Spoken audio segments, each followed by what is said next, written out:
தென்னாடுடைய சிவனே போற்றி, எந்நாட்டவர்க்கும் இறைவா போற்றி, அனைத்து தமிழ் உள்ளங்களுக்கும் கனிவான வணக்கங்கள். வேத ஜோதிடத்தில் முக்கியமான மற்றும் மங்களகரமான கிரகமாக கருதப்படுபவர் சுக்கிர பகவான். அன்பு, அழகு, செல்வம், ஆடம்பரம் மற்றும் வாழ்க்கை வசதிகளை தீர்மானிக்கும் கிரகமாக விளங்குகிறார் சுக்கிர பகவான். சுக்கிர பகவான் பொதுவாக சுமார் 25 நாட்களுக்கு ஒருமுறை தனது ராசியை மாற்றுவார். அந்த வகையில் வரும் மார்ச் மாதம் 26ஆம் தேதி வியாழக்கிழமை அன்று அதிகாலை 5:30 மணிக்கு மீனராசியில் இருந்து வெளியேறி மேசராசிக்கு பயிற்சியாக உள்ளார்.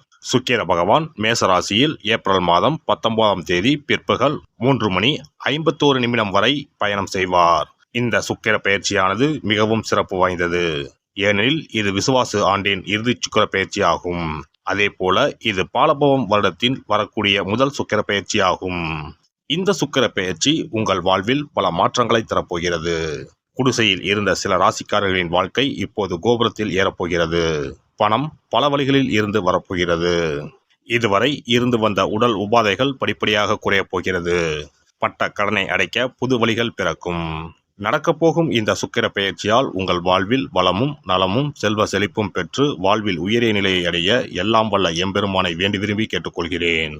மேசராசி அன்பர்களே, இந்த பெயர்ச்சியின் போது குடும்பத்தில் சிறு சிறு சலசலப்புகள் ஏற்படும். வெளியில் கொடுத்திருந்த பணம் கைக்கு திரும்பி வர தாமதமாகும். இதனால் அத்தியாவசிய தேவைகளுக்கு சிறிது கடன் வாங்க நேரலாம். சகோதர சகோதரி வகையிலும் கருத்து வேறுபாடுகள் உண்டாகலாம். உங்களுக்கு கீழ் பணிபுரிபவர்களும் உங்களுக்கு சிக்கல்களை ஏற்படுத்த நினைப்பார்கள். மற்றபடி மனதில் ஊக்கத்தை ஏற்படுத்தி கொண்டு செயல்படுவீர்கள்.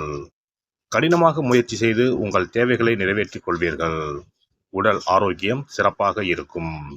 குடும்பத்திலும் மருத்துவ செலவுகள் ஏற்படாது.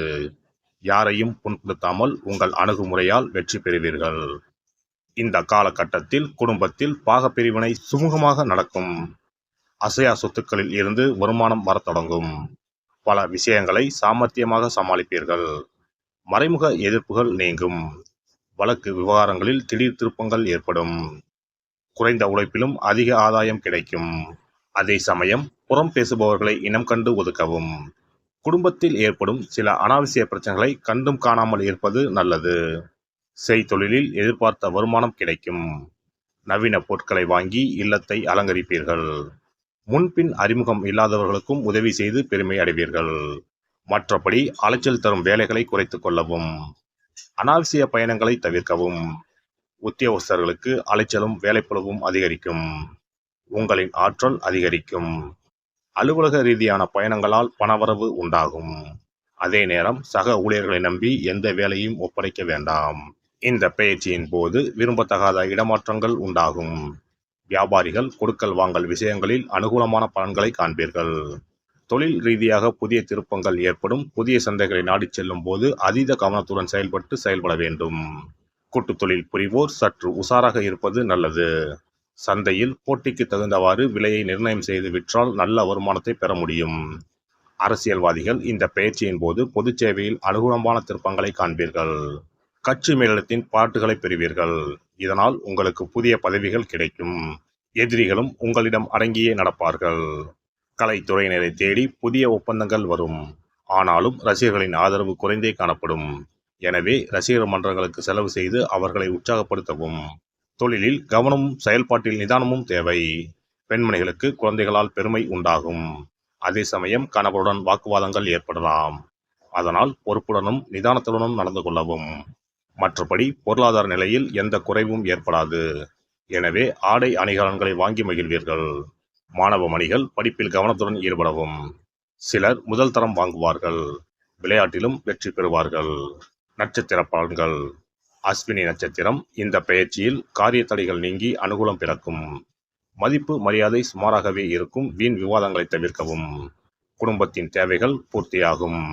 பரணி நட்சத்திரம். இந்த பெயர்ச்சியின் போது புதிய வீடு வாங்க வாய்ப்பு உண்டு. குழந்தை பாக்கியம் கிடைக்கும். கணவன் மனைவி இடையே அன்பு நீடிக்கும் என்றாலும் 7ஆம் இடத்தில் இருக்கும் ராகுவால் சிற்சில பிரச்சனைகள் வரத்தான் செய்யும். எனவே ஒருவருக்கொருவர் விட்டு கொடுத்து போகவும். கார்த்திகை 1ஆம் பாதம். இந்த பயிற்சியால் உறவினர் வகையில் அதிக நெருக்கம் வேண்டாம்.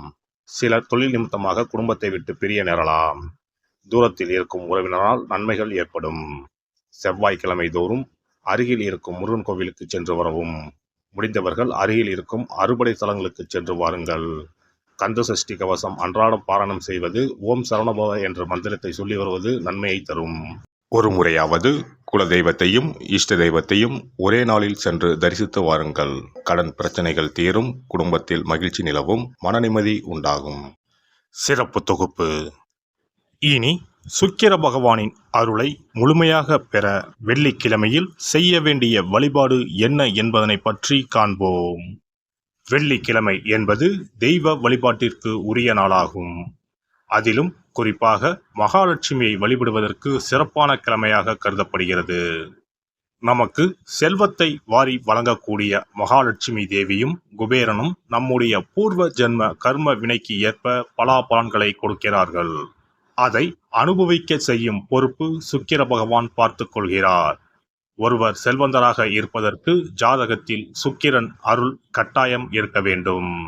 சுக்கிரனுடைய அருள் பெற வெள்ளிக்கிழமையில் சுக்கிரஹோரை வரும் நேரத்தில் இவ்வாறு வழிபாடு செய்தால் சுபபோக வாழ்க்கையை அனுபவிக்க முடியும். ஒருவருடைய ஜாதகத்தில் சுக்கிரன் நீச்சம் பெற்றால் உடல் ரீதியான ஆரோக்கிய ரீதியான பாதிப்புகள் ஏற்படும். சொத்து சுகங்கள் எவ்வளவு இருந்தாலும் அதை முழுமையாக அனுபவிக்க முடியாமல் செய்துவிடும். பெரிய பெரிய பணக்காரர்களை எடுத்துக்கொண்டால் அவர்களிடம் எவ்வளவு காசு கொட்டி கிடந்தாலும் சுக்கிர தசை இல்லை என்றால் அவ்வளவு பணமும் வீண் விரயமாகத்தான் போகும். குறிப்பாக மருத்துவ செலவுகள் செய்தே சொத்துக்கள் அழியும் நிலை வரும். இதற்கு சுக்கிர பகவானுடைய வழிபாடு நல்ல ஒரு பலனை கொடுக்கும். சுக்கிர பகவானுக்கு வெள்ளிக்கிழமை என்பது உரிய தினமாகும். சுக்கிரன் அருள் பெற வீட்டில் வெள்ளி பொருட்களை பயன்படுத்துவது நலமாகும். வெள்ளியில் சுக்கிரன் வசிப்பதாக ஐதீகம் உள்ளது. வெள்ளி பொருட்கள் கொண்டு பூஜை செய்தால் சகல சௌபாக்கியங்களும் உண்டாகும். சுக்கிர வழிபாடு செய்ய நினைப்பவர்கள் காலை 6 மணி முதல் 7 மணி வரையிலான காலம் சுக்கிரஹோரை ஆகும். அதனை தவறவிட்டால் மதியம் 1 மணி முதல் 2 மணி வரை சுக்கிரஹோரை நிகழ்கின்றது. அதையும் தவறவிட்டால் இரவு 8 மணி முதல் 9 மணி வரையிலான சுக்கிரஹோரை நேரத்தில் வழிபாடுகள் செய்து பயன்பெறலாம். இவற்றில் காலை 6 மணி முதல் 7 மணி வரையிலான முதல் சுக்கிரஹோரையில் சுக்கிர வழிபாடு செய்வது சிறப்பான பலன்களை கொடுக்கும். காலை முதல் மாலை வரை உபவாசம் இருந்து சுக்கிர பகவானுக்கு உரிய காயத்ரி மந்திரத்தை உச்சரித்து கல்கண்டு சேர்த்த சர்க்கரை பொங்கலை நைவேத்தியம் படைத்து வெள்ளை நிற பூக்களால் அர்ச்சனை செய்ய வேண்டும். சுக்கிர தசை நடப்பவர்களும் சுக்கிரன் நீச்சம் பெற்ற ஜாதகக்காரர்களும் இந்த வழிபாடு செய்வது சிறப்பான பலன்களை கொடுக்கும். சுக்கிர தசை நடக்கும் பொழுது சுக்கிர வழிபாடு செய்து வர வருமானத்தை சுகமான வாழ்க்கை வாழ்வதற்கு உரிய வகையில் பயணிக்க செய்யும். வீடு நிலம் வாங்குவது, ஆடம்பர பொருட்கள் சொத்துக்கள் போன்றவற்றை வாங்க வைக்கும். அதுவே சுக்கிரன் நீசம் பெற்ற காலத்தில் இந்த வழிபாடு செய்பவர்களுக்கு வீண் விரயங்கள் இல்லாமல் ஓரளவிற்கு வறுமையிலிருந்து பிழைக்கச் செய்யும். வெள்ளிக்கிழமையில் நவக்கிரக கோவிலுக்கு சென்று சுக்கிர பகவானுக்கு வெள்ளை வஸ்திரம் சாற்றி வழிபாடு செய்யலாம். வெள்ளை நிற நைவேத்தியங்கள் தயார் செய்து கோவிலில் வரும் பக்தர்களுக்கு தானம் செய்யலாம். இவ்வாறு செய்து வர சுக்கிரனின் முழு அருளும் கிடைக்கப் பெற்று வாழ்வில் உயரிய நிலையை அடைவீர்கள். எல்லாம் வல்ல இறையருளால் நீங்களும் உங்கள் அன்பு குடும்பமும் உடல் நலம், நீலாயுள், நிறை செல்வம், உயர் புகழ், மெய்ஞானம் ஓங்கி வாழ்க வளமுடன். இந்த வீடியோ பதிவு உங்களுக்கு பிடித்திருந்தால் லைக் பண்ணுங்க, கமெண்ட் பண்ணுங்க, ஷேர் பண்ணுங்க, மறக்காம சப்ஸ்கிரைப் பண்ணுங்க, பக்கத்துல இருக்கிற பெல் பட்டனை கிளிக் பண்ணுங்க. நன்றி, வணக்கம். ஓம் நமச்சிவாய, சிவாய நம.